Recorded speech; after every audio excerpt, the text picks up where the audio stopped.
Hello అండి, ఎలా ఉన్నారు?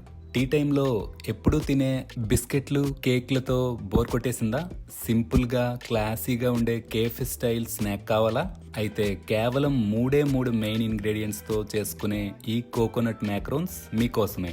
పావు గంటలో తయారయ్యే ఈ మ్యాక్రోన్స్తో బిగినర్స్ కూడా మేము బేకింగ్లో తోపు అని బిల్డప్ ఇచ్చేయచ్చు. అంత బాగా వస్తాయి. ఇంకెందుకు లేట్, మొదలు పెట్టేద్దాం. వెల్కమ్ బ్యాక్ టు టేస్టీరా. ఒక బౌల్లో 1 కప్పు డెసికేటెడ్ కోకోనట్ పౌడర్, అదేనండి ఎండు కొబ్బరి పొడి తీసుకొని దానికి పావు కప్పు కండెన్స్డ్ మిల్క్ యాడ్ చేయండి. ఫ్లేవర్ కోసం కాస్త వెనీలా ఎసెన్స్ వేయండి. ఇప్పుడు ఒక స్పాచులాతో అన్నింటినీ బాగా కలపండి. ఇలా నెమ్మదిగా మిక్స్ చేస్తే ముద్ద సాఫ్ట్గా స్మూత్గా వస్తుంది. ముద్ద డ్రైగా ఉంటే కాస్త కండెన్స్డ్ మిల్క్, స్టిక్కీగా ఉంటే కాస్త కోకోనట్ పౌడర్ వేసి కన్సిస్టెన్సీ అడ్జస్ట్ చేసుకోండి.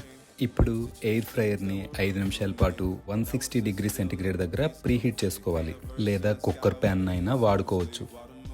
ఇప్పుడు ఒక బేకింగ్ షీట్ లేదా పార్చ్మెంట్ పేపర్ మీద ఒక రౌండ్ స్పూన్ లేదా స్కూపర్తో ముద్దని ఇలా చిన్న బాల్స్లా తీసుకొని పెట్టండి. ఇలా స్పూన్ వాడడం వలన అన్నీ ఒకే సైజ్ వస్తాయి.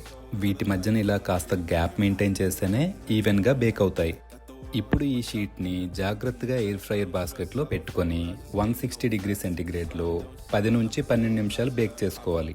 10 నిమిషాలకే ఇవి బేక్ అయిపోతాయి. మనకి ఇవి గోల్డెన్ బ్రౌన్ కలర్ కావాలంటే మరో 2 నిమిషాలు ఉంచుకోవాలి.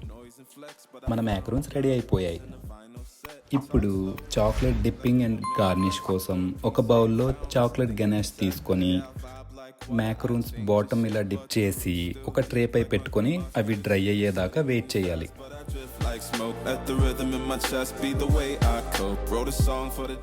ఇవి ఇప్పుడు డ్రై అయ్యాయి. వీటిని ఇప్పుడు ఒక ప్లేట్ పై పెట్టుకొని చాక్లెట్ ని ఇలా పైపింగ్ బ్యాగ్ లో తీసుకొని ఇలా లైన్స్ డిజైన్ వేసుకుంటే cafe style coconut macarons ready.